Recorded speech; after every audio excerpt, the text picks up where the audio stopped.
Hello once again, race fans. This is the next diecast review on Tony Stewart's 2021 Rush Truck Center's Advanced Auto Parts 2021 Sprint Car. This is a car I got off of the Tony Stewart gift shop. I got this off his website. It didn't come out just recently. I think it was out a while ago. I just never heard of it. Then my buddy Clayton told me to get this car. Then my buddy Joe told me he got this car already. So Joe should really get to do some diecast reviews when he's on winter break here, when he's done with college. By the way, big shout out to my buddy Joe Donahue. He is graduating coming up this month. He's going to be a mechanical engineer, and I wish him all the best. And he's been inspiring me to do these sprint car reviews along with my buddy Clayton. So congratulations out to him. He's going to do very well in the real world. But now, speaking of the real world, we got a real diecast to review for you here. They got this one, got the car right here. This is made by ERTL, which means that this is not true to scale car. 164, not really true to scale. It's Tony Stewart 2021 Sprint Car, number 14. There's the car itself and the packaging, and there's the Rush Truck Center's logo behind the car itself. Back of the box, you got all the stuff back here. And you got Knockout, which is made... ERTL is also owned by Round 2, which owns Auto World. That's why the molds are very similar to the Sammy Swindell car. Tony Stewart Racing, Rush Truck Centers, all that good jazz. The car's in the back and it looks like it's moving. But in all reality, it's just a drawing, which is pretty cool. One thing I'll give them good rep about is they got good packaging. Just like, with the ACME cars. These are repackageable, which makes it really cool. So let's take this car out and begin a diecast review of the Tony Stewart Sprint Car. The only upper hand I will give Round 2 on over ACME is their package is repackagable, but look at the size difference here. The ACME cars are much more true to scale because they got the cars actually scanned, but in the overall quality of the car itself on the ACME cars are second to none. But I do notice a few minor changes on these cars compared to these that make it a little bit better, like some of the exhaust pipes here are a little more detailed than on the ACME counterparts. But overall, this is still not a bad product.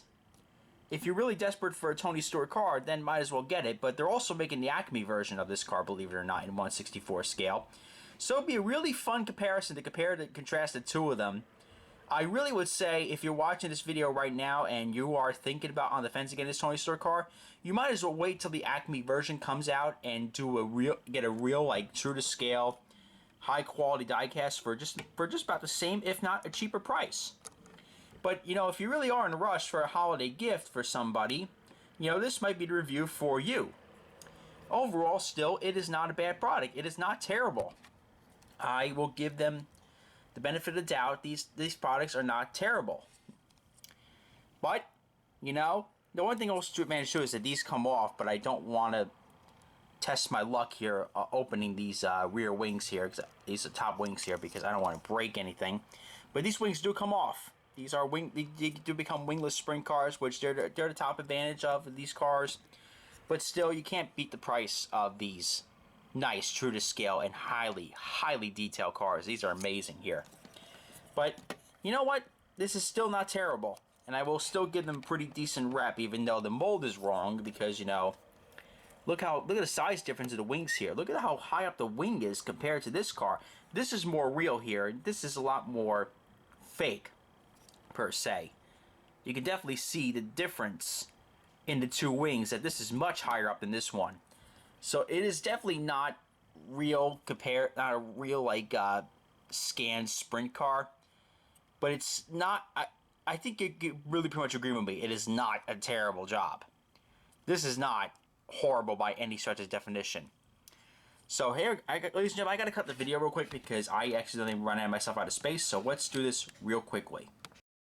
Sorry about that, folks. I had to do that real quickly. But let's go over the parts of the car that I really like about it.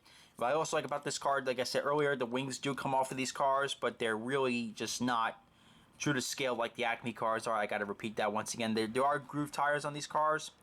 Beautiful job right there. Got the chrome bumper here where they push the cars out.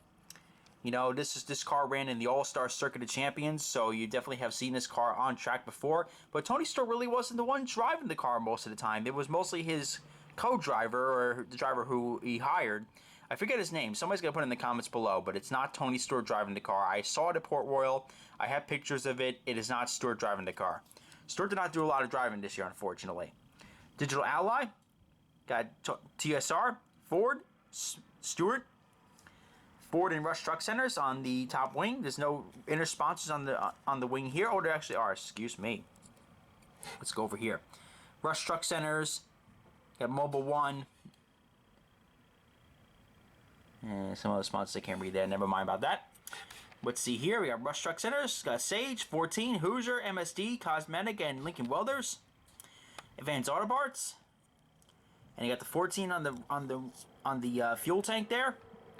Some little tiny decals. Smoke's name's on there, of course. Mobile One's on there. I can't tell the others. Sorry about that. You'll probably see it better in HD quality, blowing up on the big screen than I'm seeing on the little tiny camera preview here, and also with the naked eye. So that's really going to do me a disadvantage. But overall, I would say, you know, this is another strong suggestion here. The Acme cars version of this car is coming out soon. Wait for that. That is my high, honest suggestion. But of course, I have to be my brutally honest review personality and say that, you know what, this car, while it's good for the money, it's good for the quick and easy holiday gift idea for any Tony Stewart fan. It is not the car you want to have in your collection. It's going to be this version of the car, as I'm pulling my Brad Sweet car back here. The Acme version is going to be coming out pretty soon, according to the Acme website, at least, anyways. So you're going to have to wait a little bit longer to get a real nice, true-to-scale car like this one back here. But this is overall still not bad. I mean, the repackagable packaging, the wings come on and off. There are some real advantages to having an ERTL car, or a round 2 collectibles car, as I like to call it. You know, but if you're like me, who pays attention also too, I noticed this too. The wings here, if you notice, there's little like cuts here, like this. It's supposed to be for aerodynamics, of course. They don't have them on these cars. This is perfectly flat here. So that's another thing I just noticed there. The seatbelts aren't detailed here on this car compared to the Acme version, the Acme counterparts. In fact, there's no steering wheel here. There's no solid steering wheel. That looks like a cut in the steering wheel. There's just a big old wheel there. You got here where it's a little bit more detailed. So you got, I know you can't see it right here. Sorry about that. It's really bad. Got the Simpson seatbelts. And you got little dashes on the dashboard there. You got nothing on this guy here. That's a little bit unfortunate. The seats are kind of detailed, but you know they don't have the seat belts on there, which that's my kind of big thing, like the stupid little details like that. They don't have them on this car. But overall, still not too terribly bad. Accuracy wise, it gets a 3 out of 10 for me. But diecast wise in general, an 8 out of 10. Not too shabby. Not too shabby at all. But if you're like me, who likes accuracy, you ought to wait for this car to come out in the Acme 1/64 scale version. So let's do a 360 view of this car here. Here's the left side. Here's the front. Here's the right side. There's the back. Here's the top of the car. And here is the under tray, chassis, whatever you want to call it. Whatever it is, it's the floor pretty much. The chassis itself is just like the bare bones of the car.